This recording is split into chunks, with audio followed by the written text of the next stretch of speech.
Hello, everyone, and 2018 to you. Welcome to the Pod Stallions Retro Awards for 2017. We try to do this every year around this time and just talk about our favorite stuff. And with me to my right is Mr. Brian Heiler. I'm actually on your left. Oh, sorry, on my left. Sorry, like a ninja. I'm wearing that eye patch on my left. I didn't notice. So what we're gonna do is sort of go through the stuff that's all sort of in the wheelhouse of the show and stuff we talk about that mainly has come out in 2017 in different categories. Yeah, please don't stick us, because like dates and those sort of things, they become weird to me, and I don't know about you, but a couple of these I might fudge a little bit. Like it might be a book that I actually got this year, but might have come out the year before. But it is entirely possible that I choose the same thing that I chose in the 2016 Retro Awards. And that is completely okay. There's no judging here. So we broke it up into movies, DVDs, toys, books, and kitchen appliances. No, that's not right. Sorry. Oh, well. And books, no. Books and TV shows. Movies, with a few TV, yeah. Movies, DVDs, toys, books, and TV series. Yeah. And not necessarily in order to them, but we're going to each try to keep it to like our one favorite, I guess, toward the end. But it's just more of a mishmash of stuff. And, mainly we're keeping it genre heavy. So, keeping it real. And keeping it real. Yeah. So I'll start with movies, and we'll build up to our favorites, I guess. Sure. And I actually am not hastily writing the list right now. I did this at work. Right, but he left the list at work. No, I'm kidding. Okay, so what I'm going to do right off the bat, so we can get this out of the way, is I'm going to cheat a little bit, because this is a movie that actually came out the first week of January, just now, but it might still be out, and I want to recommend it and talk about it if nobody has seen it, and also because I discovered the DVD last year around this time of the first movie, and that is Paddington 2. I absolutely adore this movie. I love the first one, and it's not what you think. I mean, if people think it's just like a kid thing, or like it's just, a lot of the stuff that's being made for kids is played on both levels. A Secret Life of Pets or things like that. There's a lot of stuff for kids to dig. These two movies, to me, are about the closest I've come across to the Muppet movie and the Great Muppet Caper that we saw when we were kids. Oh, no kidding. That level of, the characters appealing, for kids, and there's some goofiness and silliness, but they are visual gags and little in-jokes and things that all the adults are going to get. There's in the second one, there's a criminal, that he goes to jail for a crime he didn't commit, sort of thing. And Brendan Gleeson is a bad guy, and he's holding up a newspaper that's called The Hard Times. And then there's an article on the front of the paper that says, "Get out of jail free card, not legally binding," or something. It's got loads of stuff like that. And I remember seeing the first one and thinking, boy, that's really smart. And it reminds me of the Muppet stuff. Yeah, the early Muppet movies are pretty clever. Yeah, and the thing is, what's cool about this, and what sort of ties it in here, is there's, lots of, genre-friendly people in it, like Sally Hawkins is in it, Jim Broadbent, who people know from loads of stuff, but he was in, Brazil. The guy that does the voice of Paddington is the new Q from the new Bond films, Ben Whishaw. He's a nice name, too. And they're directed by a guy called Paul King, who was the director of all the Mighty Boosh episodes, all those shows. God, that's a beautiful caliber right there. I love the Mighty Boosh. And it's written by Paul King and a guy called Simon Farnaby. And if you know the Boosh, then you know the one where remember the episode where there's two guys that are acting just like Howard and Vince, but they're doing a variation on their stuff, but they're kind of dressing the same, and one of them's called Howard Boone instead of Moon, Well, one of those guys is Simon Farnaby. The tall one is Simon Farnaby, and they co-wrote these things, and they're just really clever and funny and sweet, and like the essence of kind of a family film, but they remind me of the early Muppet things. And then of course the work with Paddington is just wonderful, like the voice work and the just the animation and everything. So if you haven't seen it, I'd say get the first DVD. You'll enjoy it. And it's also one of these things where, like, if you remember the Muppet things, it was like, nobody really said, oh, look, there's a pig and so the bear is just kind of there. It's like, well, what's going on over there? Well, it seems to me there's a bear with a suitcase, but don't talk to strangers. Let's go this way. There's no, oh my gosh, it's a bear. What the heck is it doing here? It's just matter of fact. The whole thing is just kind of matter of fact. And the cast is amazing, and Hugh Grant is better than he's been in ages. Is this horrible. I loved him in The Man from U.N.C.L.E. He's on a roll, man, because he's great in this. So I thought I'd tell you. Actually, I completely, sincerely loved him in The Man from U.N.C.L.E. I did too. Mr. Waverly. Yeah. I actually wish he had been in it more. I thought he was great. I wanted him. I want another one of those movies really badly, and I don't know if we're ever going to get it, but. So see the first movie and try to get out and see this one if you can, if it's still out. I just wanted to throw that in there. So what would you pick as one of your favorite movies of the year? Well, I had a few, but I think I'll start, there's a few I liked, but I wouldn't put them in my top three. And I'm having a little trouble with my top three because it's a 4. Okay. We can do that. I'll go with, first of all, I want to say that, the superhero genre, there's movies I really enjoyed. I personally enjoyed Guardians 2. I loved Justice League. I thought it was fun, but I wouldn't put them in my top 4. Mm-hmm. So I think one of the movies I want to talk about is Get Out. Yes, absolutely. Love it. And there's a number of reasons why I would include it on my list. Is one, this used to be a thing. There used to be a genre called black horror. Yes. And, it was very predominant in the 70s, and it was very fun. Mm-hmm. And I really couldn't get over how much I enjoyed Get Out. It reminded me of a great Twilight Zone, like a really smart but expanded to a, first of all, first time writer director was like, wow, that he pulled this off. It's so that's in my top 5. I'm not saying because it's a black director, but it's black themed. No, yeah, like a dark themed horror with some comedic elements in it too. It's like Sugar Hill, mm-hmm. or but I think the last one we had was probably Tales from the Hood, Rusty Condiff's movie in the 90s, right? And that was long overdue. Yeah, I really dug Get Out. It was. Much it looked good, but it was much better than I even expected. I thought it was wonderful. It's in my top 5. That's another one I was going to talk about because cool. It's cool. I just thought it was so well done. I love the guy in it, the lead. Did you ever see Sicario? Yeah. Did you ever see Sicario? Yeah, I don't know his name, but and I think I love movies where everyone always talks about let's cast Batman as this famous actor. Mm-hmm. Let's cast Batman as a guy we've all never seen. Yeah, and even let that happen. He's British. That guy, Daniel. Oh, is he? Daniel, whatever. I think he actually might be in Black Panther as well. But he's British, and the first thing I ever saw him in was an offshoot of the League of Gentlemen called Psychoville, which Steve Pemberton and Reese Shearsmith went off and did for 2 seasons, which is really bizarre. Before they did Inside Number 9, which is the show that I keep screaming about how great it is, which I think is now on Amazon or Hulu or something. But he's British, and then he was in Sicario, and he's wonderful in Sicario. And now this thing, I mean, he carries the whole thing. I think he's just because he's in every scene, But I loved it. I absolutely loved it. So that's on my list too.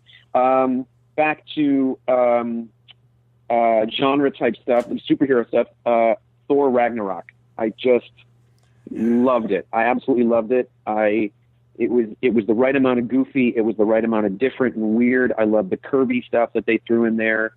I just think if you're going to keep these things fresh and we're going to do them, twice a year or whatever it is, they all have to be different. And I think Marvel does a good job with that. I'll give you. I'm superheroed out to the nth degree, but I hate Thor movies. movies. I've hated the last two. Like I went to see them and thought, well, I never need to see those again. Okay. And Thor's fun in the Avengers movies, and I got kind of semi-dragged by my kids to see this one, and I gotta admit, it was a lot of fun. I have no reservations about seeing it. I like the addition of the Zeppelin music. I liked the comedy. It was, that was money well spent for me. I enjoyed that movie. I think they said that he, from the minute he got the assignment, he said, "We got to have the immigrant song. Got to have it for this thing." Yeah. And they wanted to. I mean, they say negotiations were going on right up until the final edit because there was a huge amount of money to pay for this thing. But they got it for the trailer, which was like, he was like, okay, if we got it for the trailer, we're going to have it in the movie. And I just love the notion that he was thinking backwards like that, which I think was really cool. Okay, so what's another one from you? This shouldn't come as a humongous surprise, but I liked War for the Planet of the Apes. Yeah, it's really good. It's really. I watched. Well, the whole Planet of the Apes, that trilogy he's done, is fantastic. Yeah. And I don't need to see another one, but if we get another one, I'm sure with Disney now owning the apes, we will. But I hope to God we see a Taylor landing on this Planet of the Apes movie. Yeah, they're so well written. My only problem with them, and this has nothing to do with it creatively or anything to do with the quality of the film. I have a hard time watching these where anything ugly is happening to these creatures. I cannot. But that's a testament to the film itself. Exactly. It makes my skin crawl. And even if I think they're going to be okay by the end, it's so hard. It's like nails on a chalkboard almost, because I can't take any of that stuff. And I can't watch anything where a baby gets hurt. Baby or yeah, well, I mean, I haven't had a kid, but I understand that. Yeah. The animal thing, I just always, it's like, the innocence of it. But I mean, I remember that one about Matthew Broderick was like a missiles tester or something, and they had to train chimps to Project X. And there's that scene toward the end where the monkey, the poison's going in this room, but he still needed the monkey to do something, and the chimp does it. And I lost it. I mean, if I saw that today, I'd lose it. I can't take that stuff, man. I can't take that stuff. So, but it's a wonderful movie. And my favorite in the movie is Steve Zahn, who is one of these guys like that's like Sam Rockwell, who is so fantastically good in everything he does that you just go, well, maybe he's never going to be a household name, because that's not the point. He shows up in things. He's either a dad or he's a burnout or he's whatever. And he was like the dad in the Wimpy Kid. He was dad in the Wimpy Kid movies. And he's terrific in those. He's great in those. And I've never seen those. They're actually better than you'd think. I own the box set. No, I'm kidding. I don't own the box set. Someone I didn't know you had seen. I came across one of them once, and I'm like, "Oh, there's Steve Zahn. He's the dad." And so I got wrapped into it and started watching it. But yes, it's wonderful. Not quite in my top, but. So Ragnarok, and then I would say, again, there's no order to these except for the top one, I think, for me. I guess so. I'm going to throw in Shape of Water because, while I did not love it, I really, really liked it. I have some issues with it. But Del Toro kind of does go goofy sometimes, and whatever. I just love also that he's in a position to make movies like this, that he comes along and goes, this is what I want to do. This is the theme. This is the whatever, and go. Actually, and then I can tell you the story behind that, because my good friend Sean, I had dinner with him not too long ago. He was one of the creature guys. Well, then have we talked about Mike Hill, the guy I know, Mickey Hill? Yeah. We talked about. Yeah, and he does. So he did a lot of the creature stuff too, right? Or Okay. Yeah, I'm pretty sure they would know each other, because the cover of Special Effects magazine has the three guys working on the suit, and Sean's actually the guy behind the monster. You can see his face, but okay. And he was telling me that Del Toro was so possessed to make this movie that he was going to do it on his own with his own money. Oh, wow. And I think Fox Searchlight said, we'll give you X amount, but you got to make it color. He was going to make it black and white because, much cheaper to make. Mm-hmm. And so, yeah, this is a passion project for him. Yeah. Completely. Yeah. And it's really good. I think it gets a little too. I haven't seen it. Oh, okay. Well, never mind. But yeah. you'll. That's a disservice to a friend. Yeah. Hopefully he's not listening. I've been dying to see it. My wife is dying to see it. We just haven't found a free weekend. Maybe I'll do it this week. Maybe I'll bite the bullet. Yeah. No. It's really good. It's really good. Again, a lot of the stuff that everybody's screaming about this year as like the best things of the whole year. Like I don't agree with many of them across the board. I think some of them are quite good. Some just like Three Billboards. I love that movie. I saw it in the theater and then I saw it on a screener, and I love that guy's stuff. But if anything, if it ends up being Shape of Water and that's what everybody's screaming about, all the better, because we need more of his stuff. And I agree. He's to me, he's a real visionary with what he does. What's your next one? Bright. No, I'm kidding. Bright. I couldn't sit through 40 minutes of that. Kong Skull Island. I was going to put that, and then I didn't get the chance to see it in the theater, but I saw it on home video, and I got to do it on the backyard screen. We have a projector, and we watch movies in the backyard, and what a perfect movie for the yard. I liked the Godzilla movie that came out in 2014, 2015, mm-hmm. Remember when that came out? Mm-hmm. Kong Skull Island was so much like it just... And I was worried about it. That's why I didn't see it in the theater, because I'm sick of the story of going there and then getting on the boat, and then, Peter Jackson version's not my favorite. Yep. They just got right to the monsters. It was unapologetic. It wasn't embarrassed to be a Kong movie, and it was fun as hell. I will say this. I saw it in the theater, and I was sitting there, and just take this the right way. This isn't like a dig or anything, but I'm watching the movie, and it's like, where are we going to find this guy? Well, they say he's in the worst backwater, back end watering hole of the and then they, meet him, and there's a fight, and they talk about money. It's like, and if you're going to hire me to track something, what are you tracking? And it's like every music cue. Every bit of like, oh, you're a woman. The whole thing, that first 15 minutes, I'm watching it going. Yeah, and even Jackson's character, they set him up. It is ridiculous. The first 15 minutes is so telegraphed, and like every music cue and every, now that's a slow-mo of the guys taking pictures of themselves and playing a turntable, As soon as that first tree gets thrown at the chopper, from that moment on, it just never lets up, and it's a completely different move than the first 15. I almost think the first 15 minutes are so telegraphed that they're a bit hackneyed. You're right. He's trying to lull you into thinking, well, I know what you're thinking, but just wait, because we're gonna turn this thing when Kong shows up, and I just thought it was just wonderful. I've watched it twice on DVD, and I just think it's.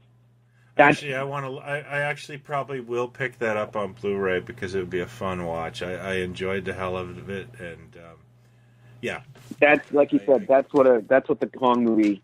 That's what we've wanted. We don't need a retread of the romance and the thing and the. I want Kong to just start fighting monsters and everybody to watch, and stuff. Make that interesting. Yeah. Well, I'm about to say one that I'm not sure that you've seen, but I think you've heard me talk about it enough. And it is my favorite movie of the year, and one of my new top 10 movies of all time, and favorite for this thing, even with the genre stuff, and that's Blade Runner 2049. You hadn't mentioned that. I just and believe me, if anybody was going to be critical of it that didn't think it was necessary to even go down this road, it would have been me.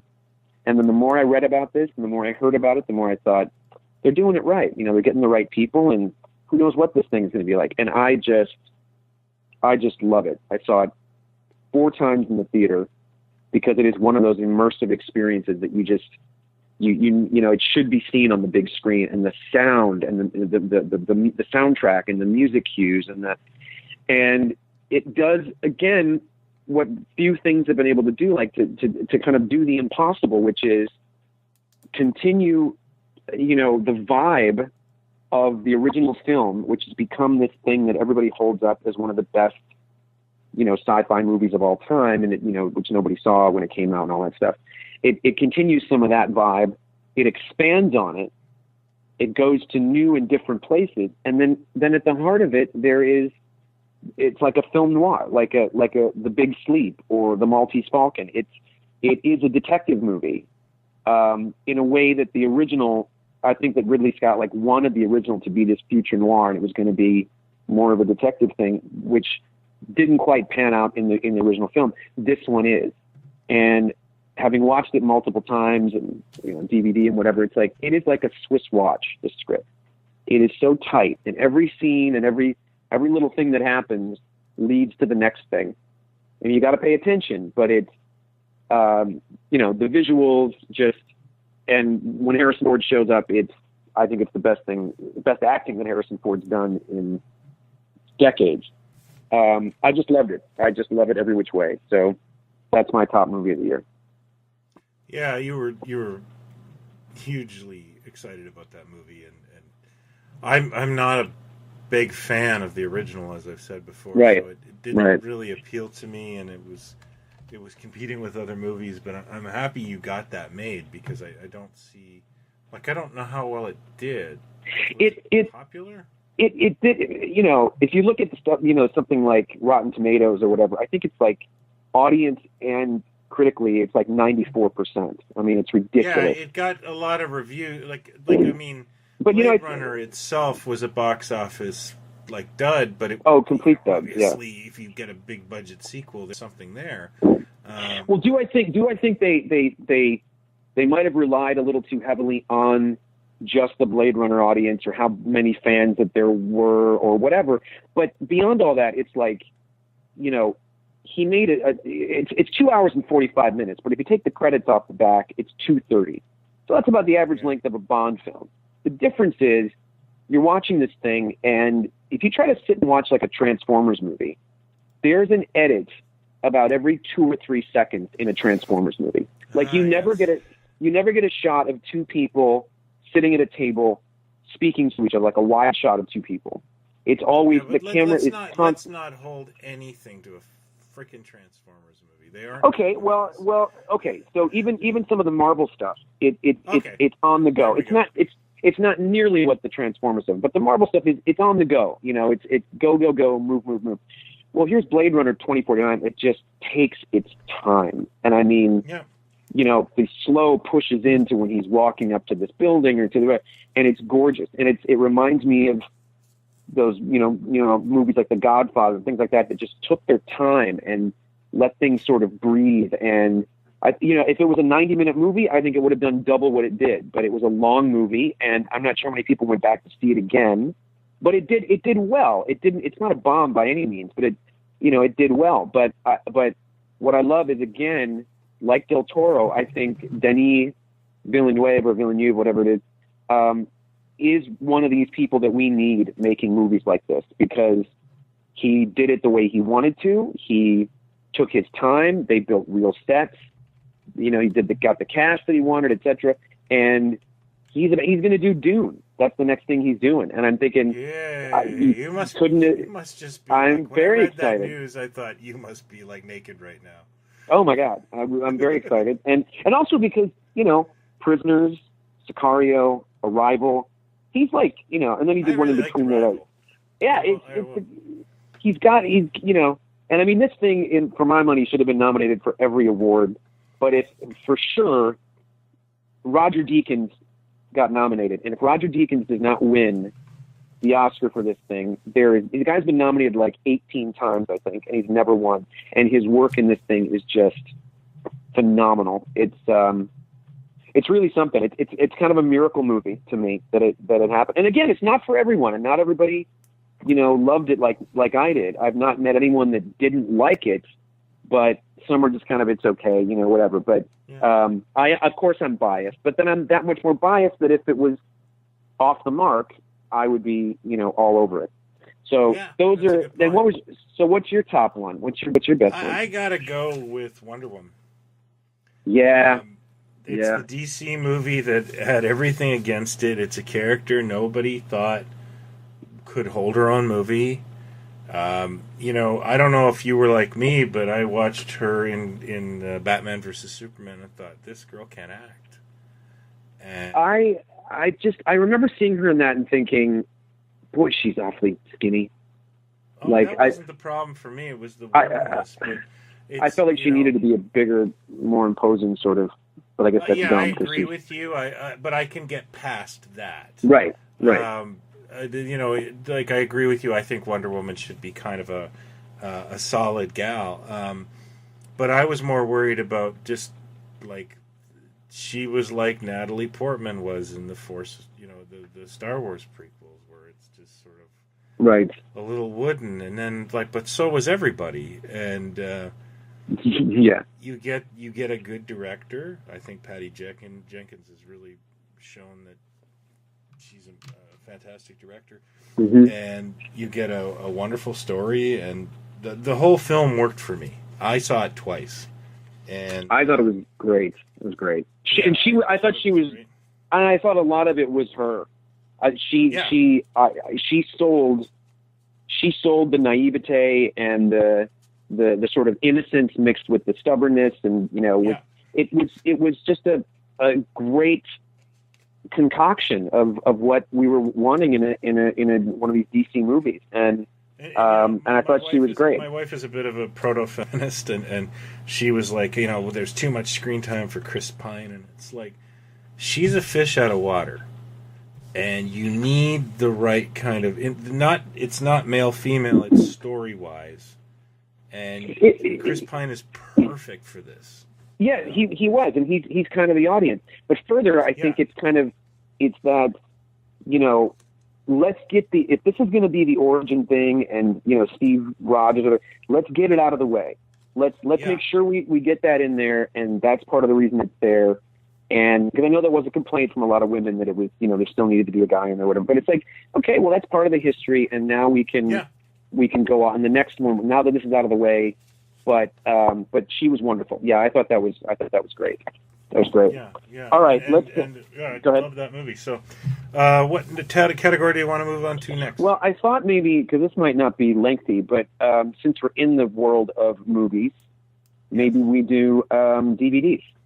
Yeah. Okay. I don't know about you, but like the last few years, I don't buy every Blu-ray that comes my way. I seem to buy a lot of stuff that's a little bit odd now, because everything's on demand, and I tend to be a long tail purchaser more than anything else these days. What's a long tail purchaser? The long tail, sorry, it's a wonderful book about marketing online, and that everything in Walmart is the most popular thing you can buy, and it appeals to the masses. On Amazon, they have what is called the long tail, and you can buy whatever weird and obscure thing that you're looking for, because it's not the same business model. Oh, okay. And it's called. Why is it called long tail? Long tail marketing, because it's a long tail you can buy from. TAIL. Yeah. Oh, okay. All right. Yeah. So you're more of a long tail. So you more dip in for. It's niches. Niches. Niches. Yeah, that I'm struggling for. It's been a long day. Working at my long tail business. But yeah, so I will not buy Wonder Woman on Blu-ray now, because I know at my grocery store, when I turn the corner, I'm going to see a bin, and it's going to be full of every superhero movie I ever want for $10. Right. But I will never be that way with horror, exploitation, blaxploitation, weird, obscure, almost boutique places that they preserve and love these movies and make them better. So I've got tons of those. So why don't you go first with your best Blu-ray pick of the year? Oh, well, so I was, yeah. So again, I'm trying to think in terms of what was released this year. Mm-hmm. And not necessarily, but again, if it was like an obscure new release of an old movie or something, that would work. That would work too. But absolutely. Okay, so let's go with. I'm going to go with actually one of the ones I thought was the best thing. One of the best things I saw on DVD this year was that 2000 AD documentary that you sent me. Oh, that was freaking awesome. Yeah, that came from Severin Films. That sent us, and I just thought that was terrific. It's called Future Shock, the story of 2000 AD. The interviews are pretty in-depth. It's lengthy, and then there's also a ton of extra interviews on the DVD. And the best thing for me was I didn't check those out. There was a documentary on Showtime a couple weeks ago about XTC, the band XTC, called XTC This Is Pop.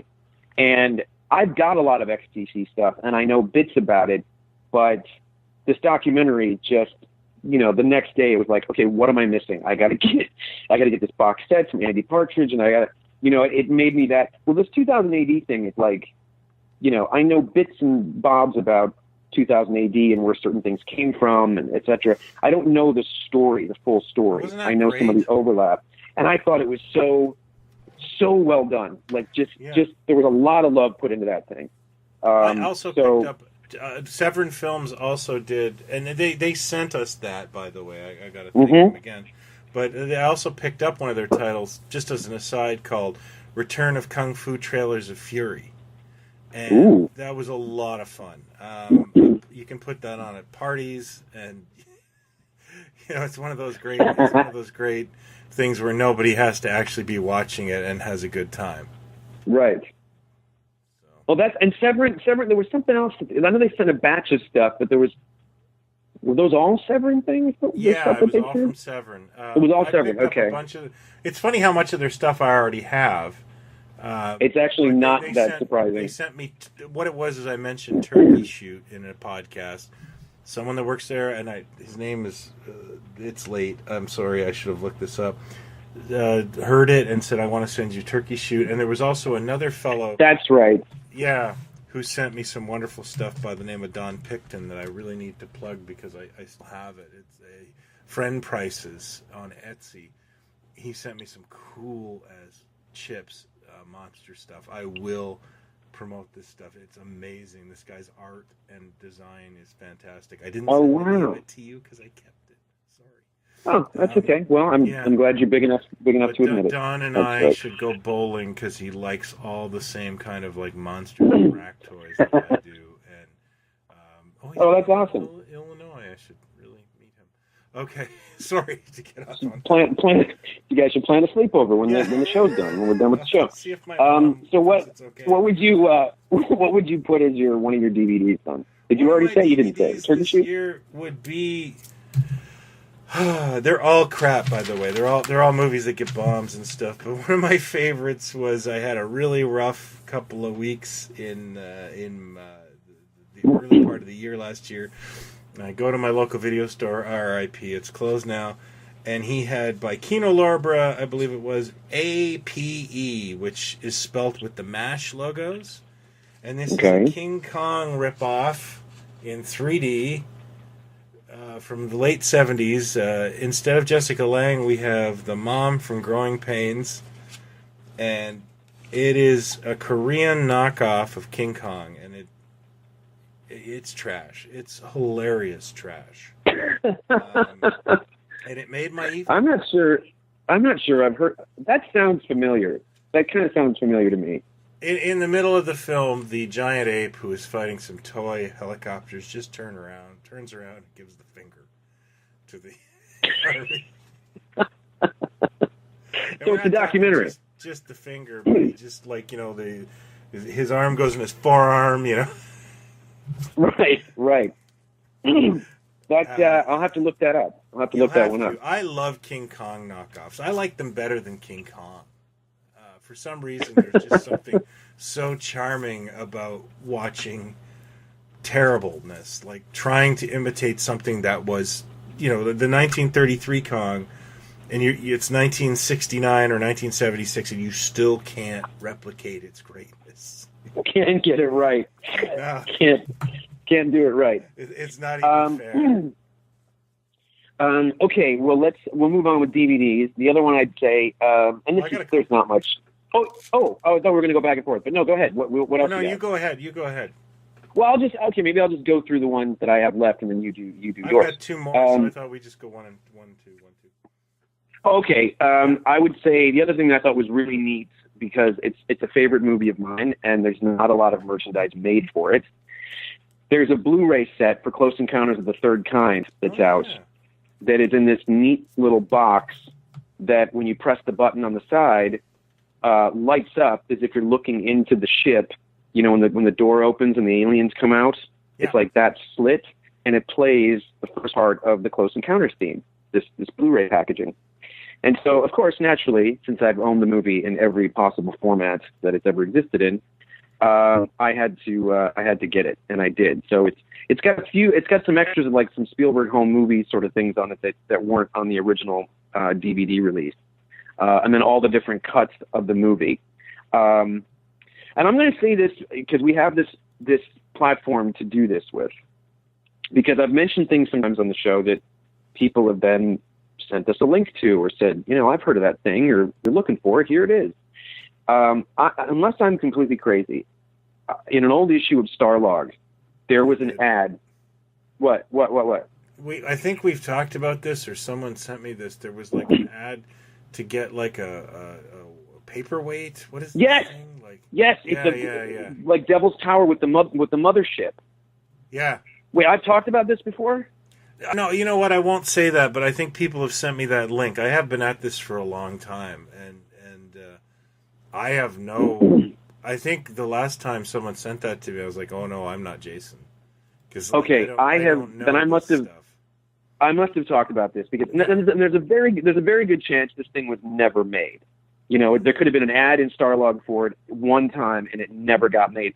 I can't even find the image of the ad online. Somebody sent me the image of the ad. That was it. Okay, all right. I know what you're talking about. Yeah. Then you got to forward that to me, because if there's anybody out there that knows what I'm talking about, if this thing ever existed, they used to call it shit metal, white metal, those very cheaply done little, and it was like Devil's Tower and the mothership, and I don't know how I would have missed it as a kid in this magazine where I didn't mail away for it or ask my mom to write a check or something. So that's another one I got, and then I got two more, but you go ahead. I've got two more as well. So why don't we just go through it? One of my absolute favorites this year by Vinegar Syndrome was the Haunting of Nurse Sherry. I am a massive fan of Al Adamson, Sam Sherman, Independent International Films, and Nurse Sherry is one of my favorites. This DVD Blu-ray combo is fantastic. For those that don't know, Nurse Sherry is the combination of the naughty nurse theme with The Exorcist, which is brilliant. That's a combo made in heaven. It is a combo made in heaven if your name is Brian.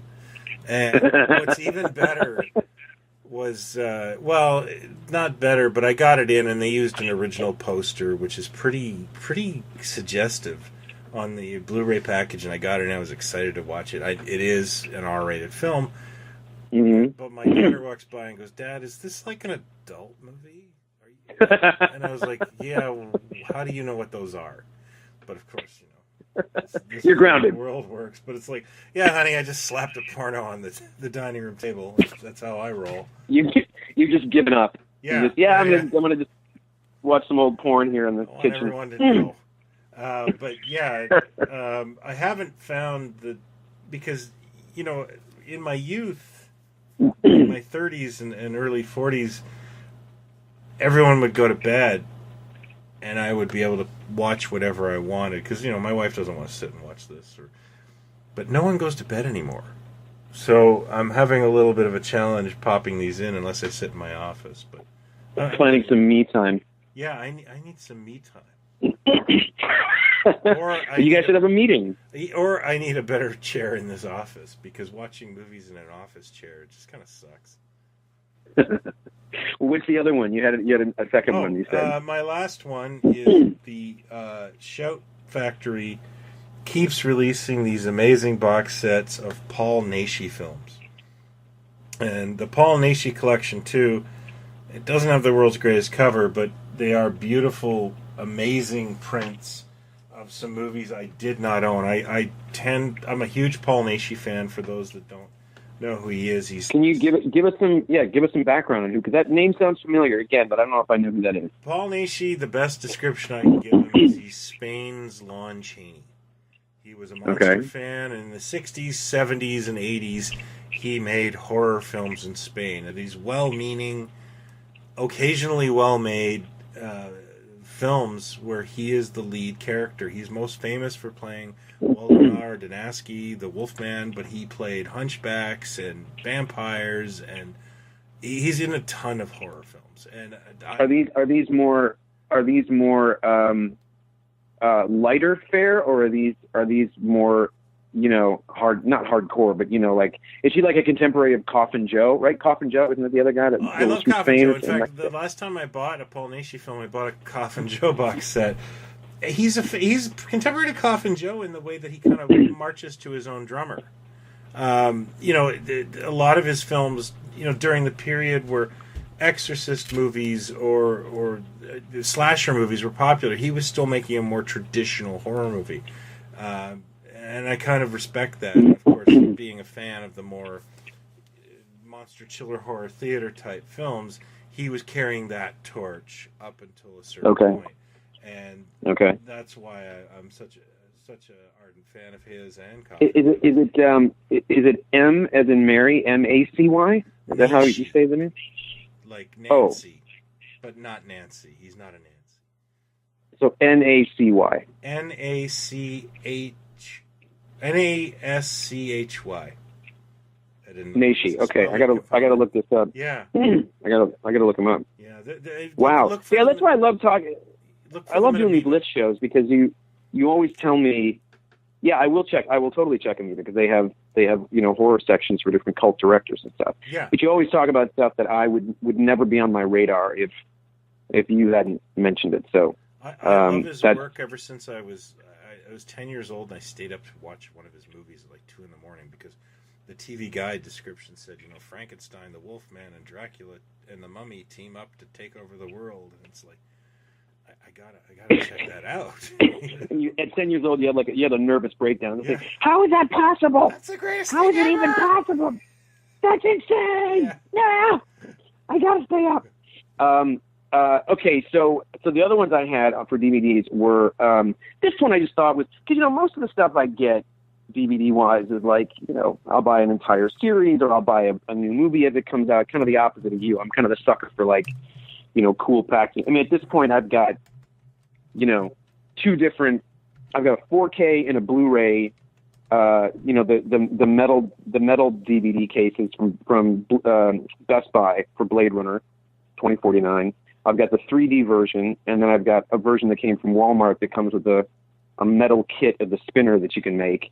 I've got a set coming from Amazon UK that comes with whiskey glasses, and then there's a set that is coming from Italy that has the gun, like Deckard's gun, that comes in this box. So I'm going to have like 8 versions of this movie because I love all that packaging. So I tend to get new things, or use things at Amoeba and stuff that have been out for a while. So I'll just put this in because it's a new thing, and I just thought it was it was really fun. It's not like world changing, but it's the Batman, the '66 Batman animated Batman versus Two-Face. Yeah, I enjoyed that because here we go again with these. We've talked about this many times in the show where like these two worlds sort of cross over. Like Sean Connery is going to play Indiana Jones' dad, and so-and-so's in this movie with somebody or whatever, and those worlds that sort of collide. And to actually have something that exists with Adam West and William Shatner, quotes around acting in a thing together, I think is really a fun thing to have. And I thought Shatner was really fun in it. Like he was really having fun with the voice work. They really took a real leap with that story, eh? Like it went places I didn't think it would go. Yeah, I agree. I don't love all the voice stuff in it. I mean, I think some of it's really good and some is kind of, I didn't love the first one. I didn't love the tone of the first one. I thought it went way too far with the really goofy stuff. I didn't, which I thought I felt like the first 20 minutes of it felt like a Branson, Missouri show, and I thought, are we just going to stay in the same spot we already been to and make everyone feel good? And then they went all over the map with it, and I thought, fine, right. Do something interesting with it. This one, though, it did feel kind of more, bigger budget version of the show. Yeah, and it was a decent, if you're going to try to recreate this vibe of the 66 thing, I thought it did a slightly better job than the first one. The other one I'm going to hold off on until we talk about some more stuff, but it'll make sense later. Okay. Let's do books. Yeah. You want to do books? I read a ton of books this year. None of them were any fun. I've been reading a lot of technical manuals, business books, self-help stuff. So the form letters. Yeah, letters. I just was about to read a book, and I checked our 2016 Retro Awards, and it was our book last year. So, wah, wah. To be fair, most people don't know that you actually can't read. That's right. So it does take you. It takes you over a year sometimes to get through certain books. I'm learning. The book I did pick up this year, and it's probably one of the few books I did, because I buy a lot of used books too, but I don't think that really counts, is I picked up the Elvira book. Is that her autobiography? Well, that's what I thought it would be, but actually it wasn't much of an autobiography at all. It's just beautiful photographic retrospective book. Cool. If you're a fan of Elvira, and why the hell would you not pick up? Why would you pick up that book if you weren't? Then you have put to it this way: I don't know anyone. I know people that love her. I know people that are obsessed with her. I know people that I don't know a soul that would go, "Oh God, I can't stand Elvira." I've just always said. Everybody loves Elvira. Everybody loves Elvira, and they should. They should. Yeah, they should. They absolutely should. I mean, I've always wanted to meet her. Yeah, I have too. I mean. I used to just love her, and then I learned to respect her, and now I just it's just crazy. I think the world of her. And I mean, I spent my teens and my 20s watching. She gave me such an appreciation for shitty movies. My love of Nurse Sherry is from Elvira. I'm sure it was. I'm sure it was the script. Yeah, I'm sure it was the script that. I'm sure you read it for the article. There is almost no words in this book, but I still enjoyed it very much. So, I didn't pick up a lot of books this year, and I feel bad about that. But I just picture some kid out there. Someone's got a kid, and they hear about this, and they're 11 or 12, and that becomes their book report for the summer. They come back to school in September, and I wrote a book report on the Elvira book. Yeah. Not much of a story, but you do a 4-page book report. Would be fantastic. Really, that's the only disappointment I had in that book, is I had kind of been under the predisposition that it would be some sort of biography. And her story's great, and really there's nothing in it for that. But I'm fine with that. It's a beautiful, well-made book, and that is my book pick of the year. Next year I'll have more to say. Well, that's kind of like certain documentaries. I go into it going, oh, this is going to be we're going to get some, and it's just, if you come out of it going, well, that was nice, but it didn't go into anything that I was hoping it did. Yeah. That can be disappointing. Okay. So that's one of yours. So on that theme, continuing that theme, sort of, I know this is a few years old, but I finally got my hands on it. Is the, what's it called? Too Much Monster Business. Kirk Hammett book. Oh, that's fabulous. Yeah. God, that's fun. That is, and again, for me, I always and I'm going to say this once because my heart kind of breaks about it, and I'm never going to speak of it again. But certain catalogs that I've kept, certain color spreads from the old toy shop paper that I've had for 20-some years, just to have photographic evidence of these things that existed in color, whatever, I have misplaced, or they have gone in the garbage by accident or something. I don't know. But I've always liked having books or things that it doesn't necessarily mean that I'm collecting these things. Like, I can't imagine getting a book about, tin toys of the 30s or something. Like, that wouldn't be enough to, the monster stuff is like, I'm most likely never going to own any of this stuff. But I just dig looking at this stuff. Yeah. I love, you can almost smell it through the pages, what these toys, it's so vivid. Yeah, it's a lot of fun, and he knows his stuff. And what I didn't expect was it to be as broad as it was, from original theatrical posters from the teens, up to, toys and coloring books and you name it. Like, it kind of runs the gamut. So I got an amazing anecdote about that book and about Kurt that you might find funny. Your friend and mine, Mark Huckabone, was filming a Toy Hunter episode. And I was semi-involved with it, but unfortunately I was recast. But I'll tell that story another time. But basically, they used another guy to play me in the episode. I think I could finally. Well, did they know that? Did they know that you wouldn't do nudity? Is that part of it? I was willing to do full frontal and full back. No, this was Mark called me up and said, I need a toy that Kirk Hammett doesn't have. I had that book, and I had a toy for sale, and I said, give me this money, and you have it. So they did an episode of Toy Hunter. I'm showing how the sausage is made. And they recreated that scene with Jordan calling a dude. And the only thing I remember texting Mark is, that dude's playing me. Like, screw you. But the thing that killed me was I had sent Mark the toy with a copy of Rack Toys, because Rack Toys was semi-new, and I hadn't seen Mark in a while. Mm-hmm. And Kirk stole his copy of Rack Toys. And Mark called me and said, "Oh, that's cool." Mark said, "Yeah, you actually were pissing off the the producer of the show, because Kirk was sitting on the couch going through Rack Toys, going, I didn't know this was made. I didn't know this was made." And Mark said, "I also need a copy of the book because Kirk just took that." And it's like, that's awesome, So by that logic, on a certain level, he knows your name, and he might have read my name in the book as well. This is true. Yeah. So somewhere in the recesses of the millions of names he's got in his brain, he might remember me if I ran into him. Yeah.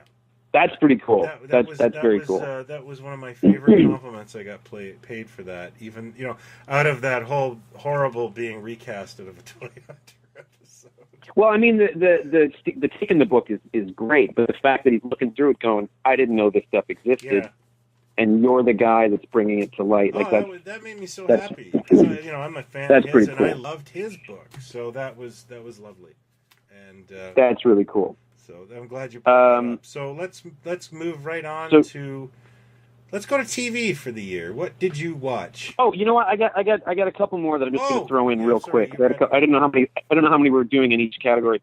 The other one is the matter is that most of my books were not genre, so I don't really want to know if anyone wants to talk about Jen Sincero's books. But anyways.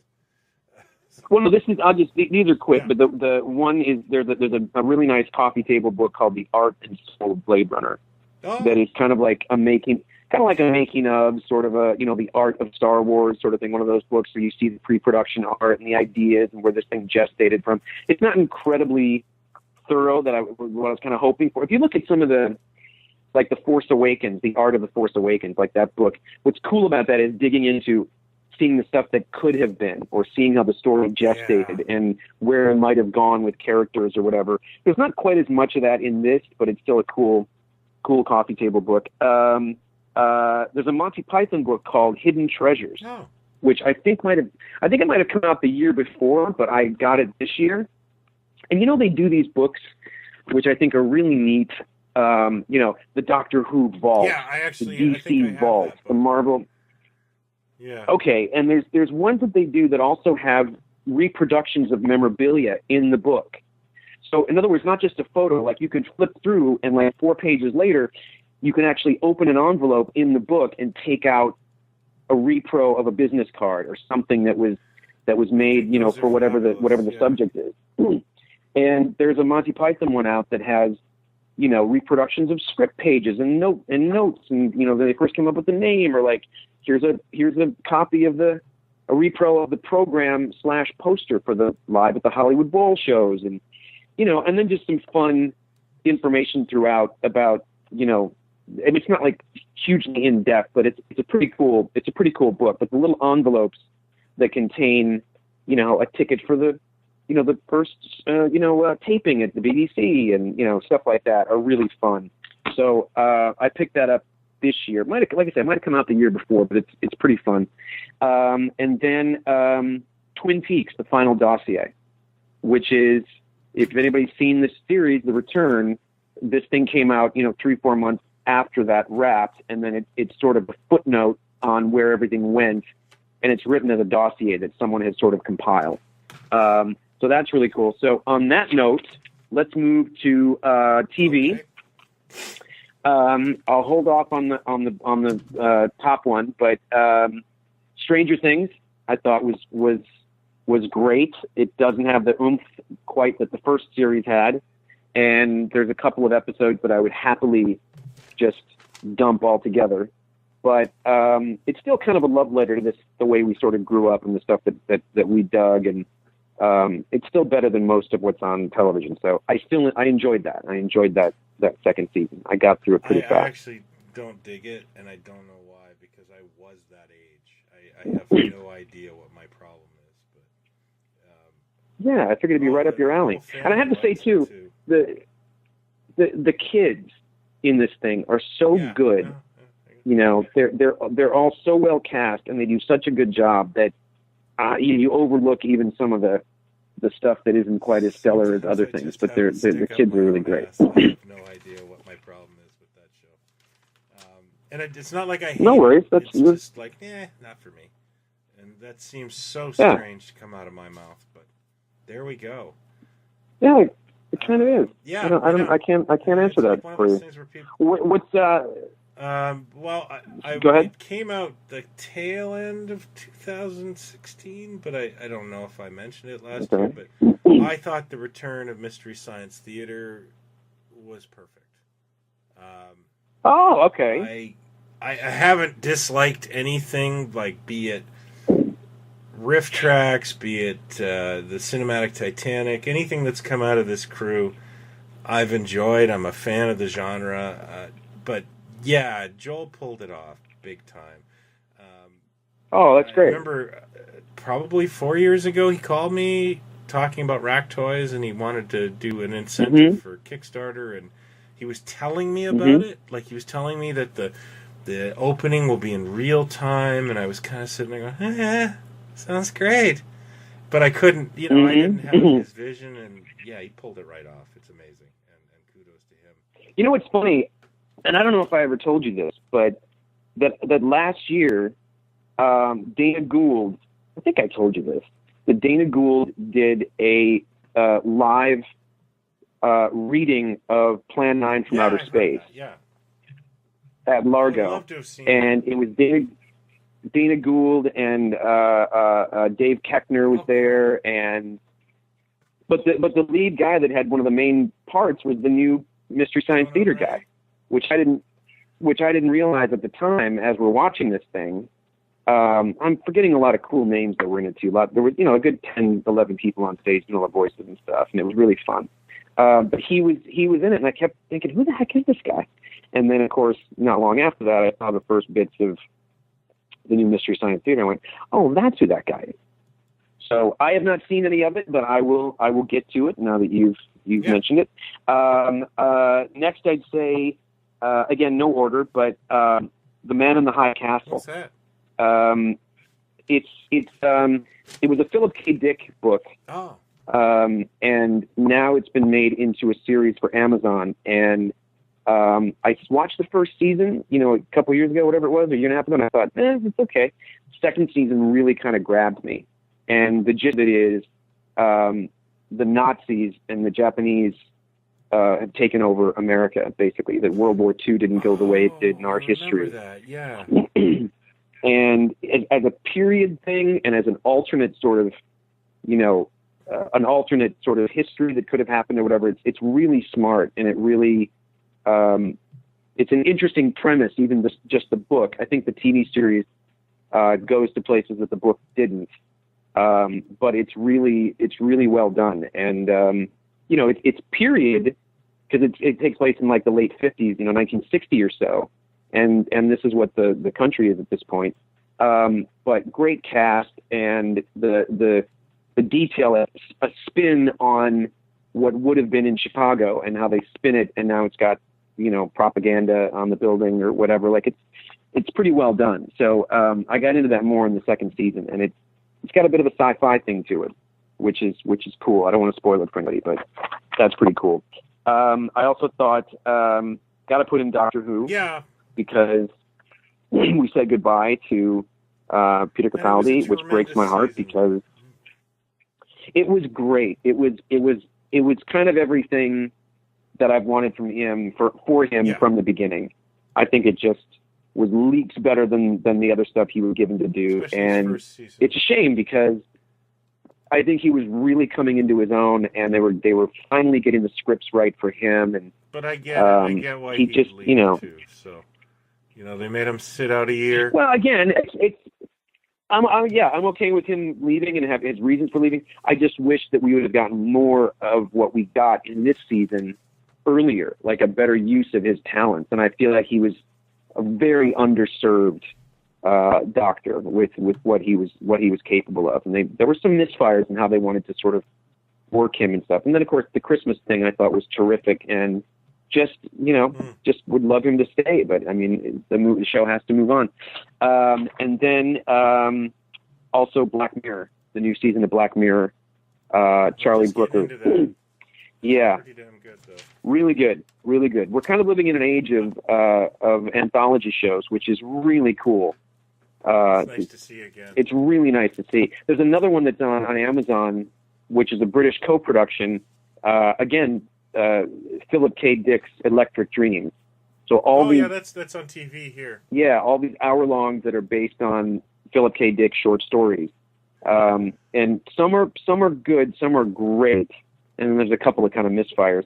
But when it's good and great, it's like really, really well done. Great cast and production values and stuff. And now I'll let you go, and then we'll do our final I have TV. I have more than two, but let's just stay with these two. Toys That Made Us, the documentary series on Netflix. Okay.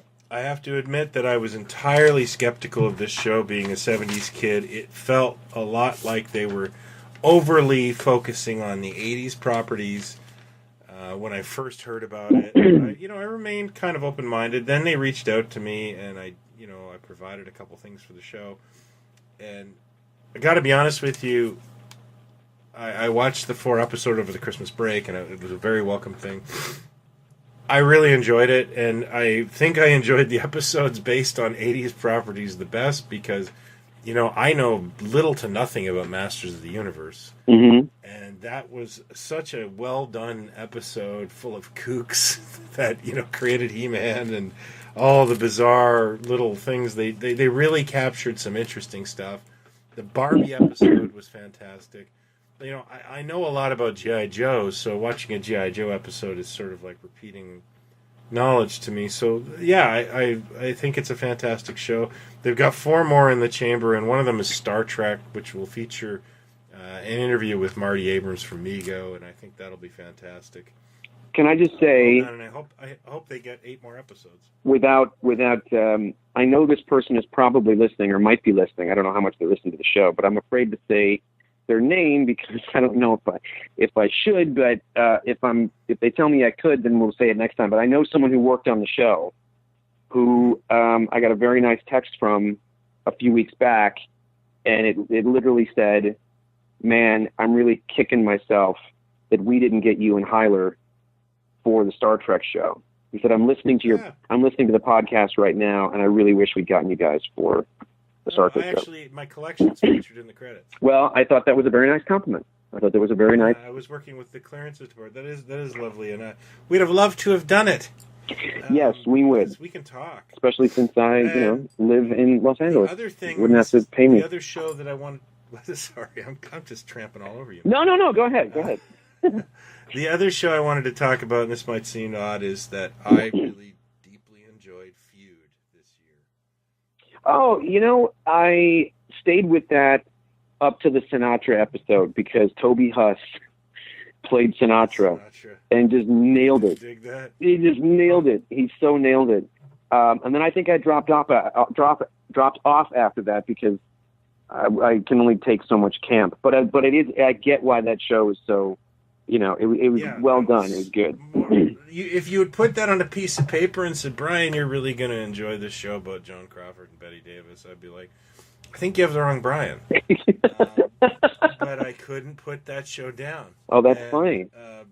I really enjoyed it, and couldn't watch Stranger Things, and then couldn't look away from Feud. Interesting. No, I didn't watch Feud alone. By the way, I was with my wife, and it became habitual. Mm-hmm. What were you wearing? But, I was wearing my usual nightie and negligee. I thought it was going to be taffeta. Your taffeta gown. It was going to be the bear suit on a Wednesday. But yeah, no. I need to revisit it. I think I need to go back and pick up where I left off. It was a lot of fun. I have some friends, and mileage varies on it, but I thought it was an interesting show. I don't think I'll follow Feud to its new series. Mm-hmm. That was cool, man. Well, I'll have to get back onto that. What was your number one? Because I have a number one, but what was yours? Oh, I don't have a number one. Oh, you don't? So okay, no, not really. Well, my number one TV show of the year, and again, quickly getting into my, I put it with the original right next to it, is Twin Peaks: The Return. It was on Showtime. Yeah, that's your baby, isn't it? And it's a good year for you. Yeah, man, because again, Twin Peaks and a Blade Runner film. I didn't know what to expect from this thing, and I don't think it's perfect across the board, and it certainly didn't give me a lot of what I was hoping to get. But if you love the original show and you know the mythology and you're aware of this man's work and everything, like this thing is, to me, Twin Peaks still holds up. I mean, initially, the second season kind of, it's a different story. But that first season and that pilot and those first few episodes are still some of the greatest stuff ever on network television. And it really was one of those things that opened a door to a lot of what we've gotten since. And, Damon Lindelof was at the panel at Comic-Con. We got invited to the Twin Peaks panel because they all came to the booth and we did, merchandise and stuff. And he got up there and said, if not for Twin Peaks, I wouldn't have a career. Like, I owe everything that I've done to Twin Peaks, And so this thing comes along and it is a trip. I mean, it is, the fact that 18 episodes co-written and directed, every one of them directed by David Lynch, also sound design on these things. And he said from the beginning, it's really the kind of thing that you should sit and it's like an 18-hour movie and you got to just let it breathe. And again, it started to do the impossible. It's almost like he said, okay, you got, Lost and Dexter and, Game of Thrones, you all think you're so cool what you're doing with these shows. Wait till you see what I do. And he made this incredible show that is just mental. I mean, it's just, and it's emotional and it's weird and it's all kinds of stuff. And just gorgeous. I mean, I can't remember the last time I saw something on television and was just waiting with bated breath for the next episode. Like, where is this going to go? What the hell are they going to do? And on that note, I would say that my top DVD set is Twin Peaks: The Return, the Blu-ray set, because getting into it a second time is even more incredible, that you're picking up things that you might have missed. But the making of stuff on this DVD is the likes of which I don't know if I've ever seen, because there are about 10 documentaries that are fly on the wall. Like you are on the set, you are in these meetings, and you are right next to David Lynch and watching his process. And what you get from it is, everything's going to be okay. It's great. No, we'll do it. Don't worry. Up to tell him he can't do it. And you're going to get snippy David Lynch going, what's the problem? Well, he said, no, we're going to get to it by 4:00. And if we don't, we'll get, and you just get the sense that every line and every prop and every bit, he's got this thing in his head that he needs all these people for, but if he could, he would just get it out himself, but unfortunately I need an actor to say the words and I need this person to do whatever, because he's got so much going on in his brain. It's a really impressive behind the scenes stuff. If anybody's interested in getting the the series, but that was my top of the year. And then should we do toys? That makes total sense why you held back on that. So. Yeah, I figured I'd throw in the DVD after and not give it away. Do you want to do toys? Did we do a toy one? Yeah, let's do toys and wrap it up because I've got to run. But go with your favorite toys of the year, like your first favorite toy of the year. Well, a lot of the stuff that I've gotten over the years has been sort of, maybe a Marvel Legends thing, like a Black Panther thing or whatever. It's like not that everybody sort of gets this stuff. Disney stores are doing these new figures called Disney Infinity, which are based on these little sort of figurines that are kind of stylized, but they're action figures. And I really like them. They're heavy figures and they're, hugely posable and, stylized versions of, there's like a Kylo Ren and a First Order Trooper and a Rey, but they're doing a Spider-Man and a Captain America. They did an Iron Man. And it's really kind of, not super deformed, but just a weird sort of thing that they're doing with the look of these things, and I happen to like them.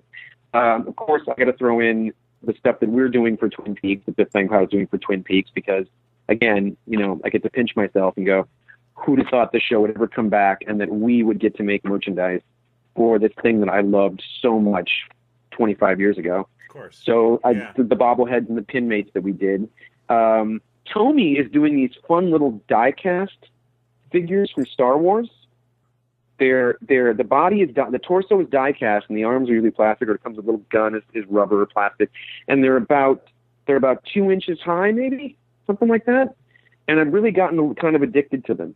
They're usually around $7 or $8 a piece, and they're fun little, slightly off model. You know how much we love off model stuff from Star Wars. Yeah, that's my jam. That's what it kind of reminds me of, some of them.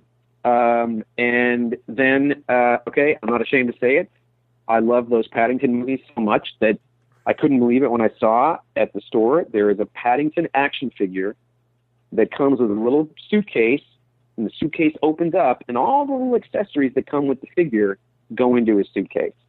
His little head moves. My Paddington Bear problem, haven't I?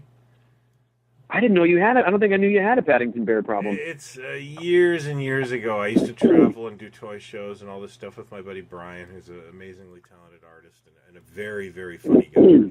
And every time we would see Paddington Bear anywhere, he had this tick where he would go, "Said Paddington Bear." And I guess it just came from his kids watching it. He was older than me.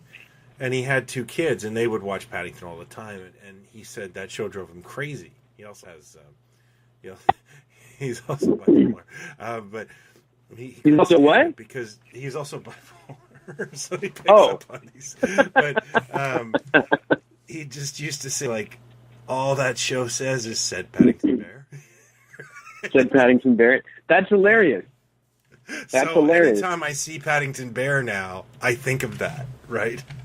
Said Paddington Bear. Yeah, that's fantastic. Well, it's definitely got the Said Paddington Bear thing, which was in the books. It's definitely got that vibe. But I just love that. It's just it's a figure from the Paddington movie. That's from the movie, and his little sandwich can go under his arm, a little marmalade thing. But it comes with like a little marmalade jar and a pop-up book, which is in the new movie. Or a little notebook, whatever. All these little things fit in a little suitcase, and it's just kind of cool to have a figure of Paddington Bear that's not like a stuffed animal, but it's a figure. Yeah, I get you. So, I feel you. I love that. And I don't have a lot this year because I was a good boy, and I didn't buy a ton of stuff. Good for you. I bought a few things, and one of them was Funko made a Playmobil Tom Baker. Yes, I think I've got that too. Yes. Just was like, yeah, I got to have that. And, it's just, it's a perfect synergy of that happy Playmobil-ness and Tom Baker. Yeah. What more could you want, Yeah. That's fun. Figures Toy Corporation continued on with their Super Friends lineup. Okay. There's few things I love more than the Super Friends. These guys making Mego-style action figures of the Super Friends is like, it should just be called Brian's Dream Toy Line. And they're making crazy stuff. Like, they made the evil Super Friends from the Universe of Evil episode. So Aquaman with an eye patch and Robin with a mustache. And it Yeah, that's digging. All of it, Brian must have. That's digging deep. Yeah, it's pretty cool. Yeah, so that stuff, and of course the good people at Biff Bang Pow. You've heard of them? I'm not familiar. They keep cranking out these adorable Fisher-Price-esque characters of superheroes and TV characters that are now like taking over my home. I don't know. Yes. If I've told you. Oh, you're referring to the world famous Pinmate line that Biff Bang Pow does. Yes. Oh, I'm familiar with those. Yes.